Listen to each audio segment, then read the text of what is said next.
Good morning Thursday sa inyong mga ka-CB. So early morning ngayon mga ka-CB, ayan. At umulan-ulan pa kanina dito sa Las Piñas. So ayan mga ka-CB, alas 7 pa lang ng umaga mga ka-CB. So ayun mga ka-CB, no, update ko kayo ulit sa ating mga guppy fish dito kung ano nang kaganapan sa ating mga fry na pinapalaki. And then bago ko nga pala simulan itong video na to mga ka-CB, gusto ko lang mag-thank you sa lahat ng viewers ko, sa mga nagko-comment at sa mga walang sawang nanonood dyan mga ka-CB. And then huwag kayo mahiya mga ka-CB mag-comment sa mga magpapa-shoutout, sa mga magpapa-shoutout yan, comment lang kayo mga ka-CB. Tapos sa mga may mga question dyan, comment nyo lang yung mga question nyo, as long na alam natin yung alam ko yung sagot at na-experience ko yung tinatanong ninyo, yung question ninyo mga ka-CB, sasagutin ko yan as long na na-encounter ko na rin yung mga pangyayaring ganun. And then yun lang mga ka-CB, no, yun yung yung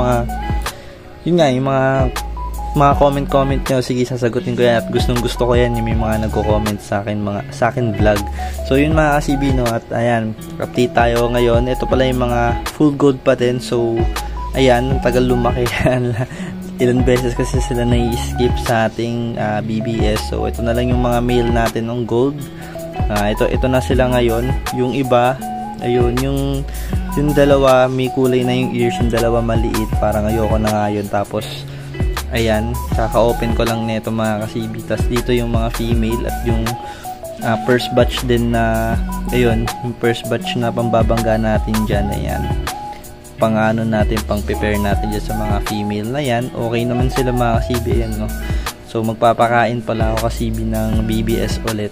So ayun, medyo maaga yung bigay ko ng BBS sa kanila ngayon kasi maaga nagising. At ito naman yung MSSBT dito, na ito yung dating maliliit na 7 piraso ba sila dito, 6 pala, sorry, hindi sila 7.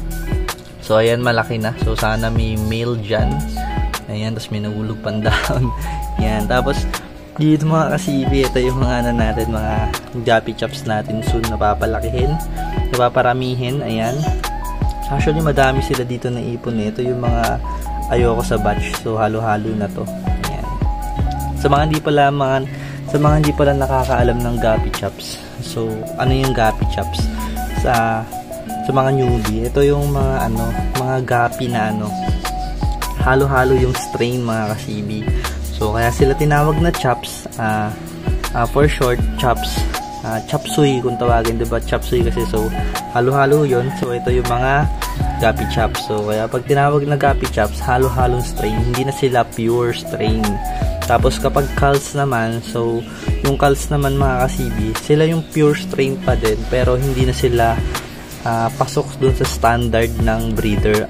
Kagaya ko, hindi, halimbawa kinal ko na yung isa sa RDSS ko, ibig sabihin nun hindi ko na gusto yung standard nung coloration niya yung overall ng guppy sa akin. So cal na yon, pero pure strain pa rin yun. So okay pa din. Sa mga cal pa rin naman, minsan may quality pa rin nilalabas sa mga female, as long na hindi sila inbreeding or maganda yung female nyo na cal. Yan, so pwede pa naman yun. At mas okay naman mag-alaga ng cal kaysa sa chops. Ang mga chops kasi pang mga community land pa maganda, kasi nakakagawa kayo sa chops ng kakaibang kulay ng guppy. So kakaibang crossbreeding ang nangyayari dito sa mga chops eh. So iba-ibang kulay yung pwedeng mangyari. Ayan mga ka-CB. Tapos ito naman mga ka-CB yung ito yung una natin. Ito yung pinakaunang RDSS na nilabas na fry eh. Ayan, ito yung sa line ng kaibigan ko. Ayan, so mga female to. Ito yung mga female. At may male pa, pero hindi pa labas yung kulay. So kapag lumabas na yung kulay, ibubukod ko na. Ayan, so ngayon guys, ang lamig ng tubig. Ayan, hinawakan ko ang lamig ng tubig natin mga ka-CB ngayon, no? So magpapakain tayo ng BBS. Patak lang muna ngayon. So ayun nga, pinatay ko na yung aerator ng BBS natin na yun, no? So inihintay kong umangat yung mga BBS. Ayan, so papansin nyo mga ka-CB, ilan na lang sila dito, diba? Ayan, kasi nagtanggal na ako ng mga ayoko dyan, yung mga hindi ko gusto. So, mga female na lang to. Tapos, dito naman pala guys sa, ano natin, mga HB Blue.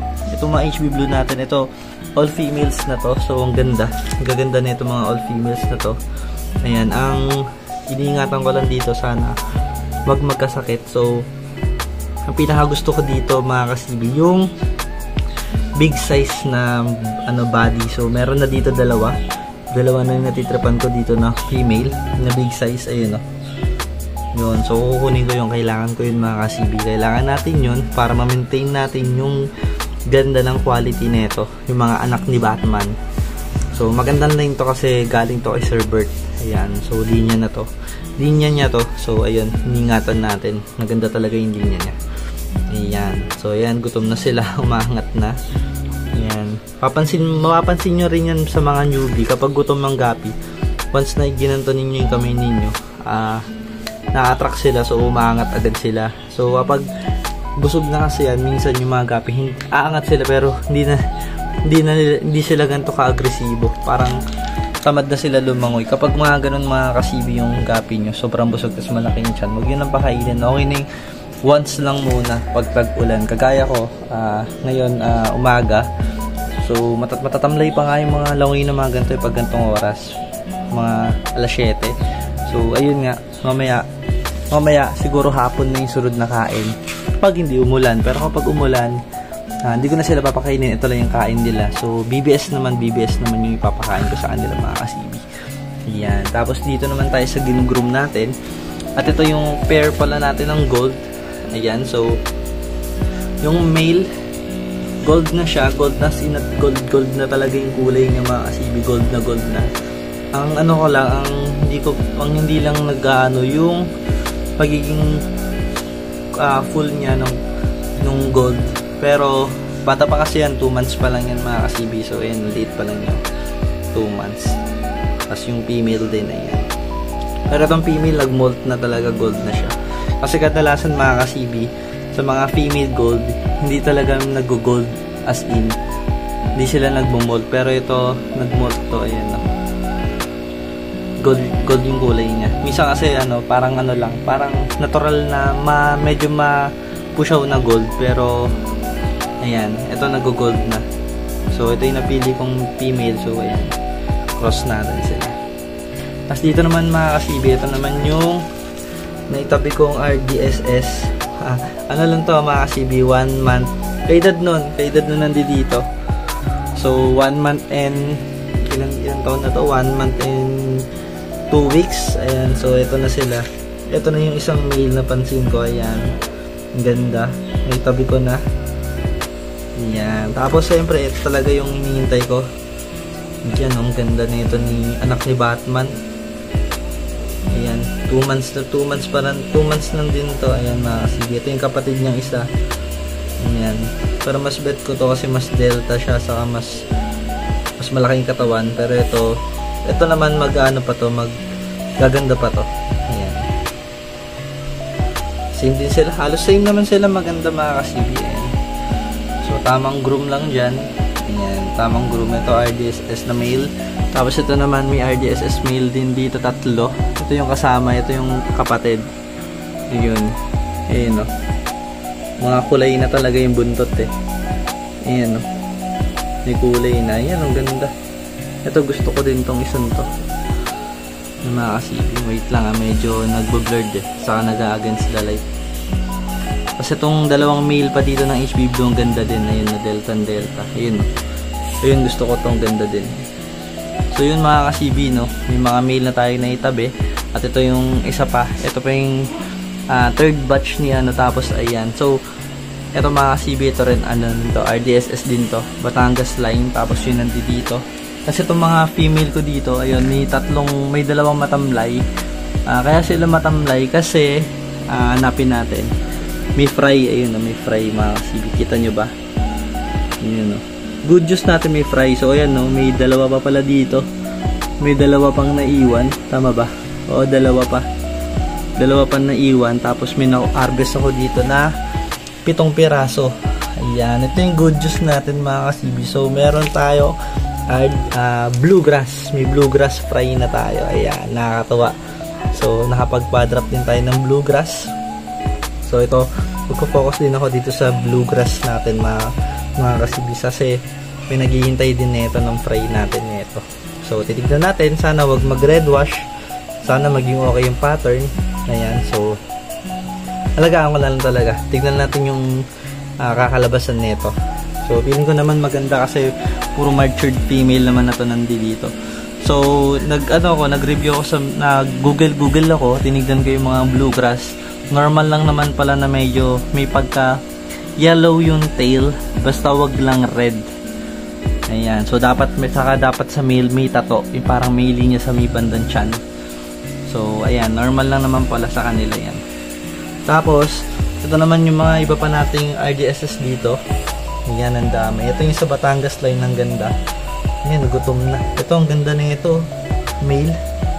Ganda. Yung isa, yung dominant male. May dominant male ulit dito. Ang ganda. Ayan, no? Sobrang round nung buntot niya. Tapos dito din, sa mga HB Blue. Pag may dominant female dito, ibabangga ko dun sa gingroom nating male na tinabi ko, mga kasibi. Tapos ito naman yung mga MSSBT. Ayan, dito sa MSSBT, ito na lang sila, pati nandoon na nakabukod. So, kapag may male doon, ayan, select na lang tayo ng breeder nila. Ayan. So, yun update natin, mga kasibi, no? Tapos, ito yung good news natin. Meron na tayong bluegrass, kahit pa paano. Tapos, may mga magdadrop pa. Hintayin ko to. Hintayin ko tong mga magdadrop pa dito. Kasi lalaki pa nandyan. So, ngayon na siguro sila nagdadrop. Wala lang mga male, pero ngayon na nagdadrop. Kasi ito nga pala si Wanda Boy. Siyempre, si Wanda Boy di mawawala sa vlog to. Ayan, Wanda Boy, the bad boy. Ayan, nagalit na naman siya. Uy, grabe ka magalit, Wanda Boy. So, yun lang, mga kasibi, no? So, yun ang update natin for today. Ayan, so magpapakain ako ng BBS. Baka ilagay ko na lang yung video sa dulo ng video, yung pagpapakain ko ng BBS. So, yun lang, mga kasibi, no? Thank you for watching. Kita-kita na lang ulit tayo sa next vlog.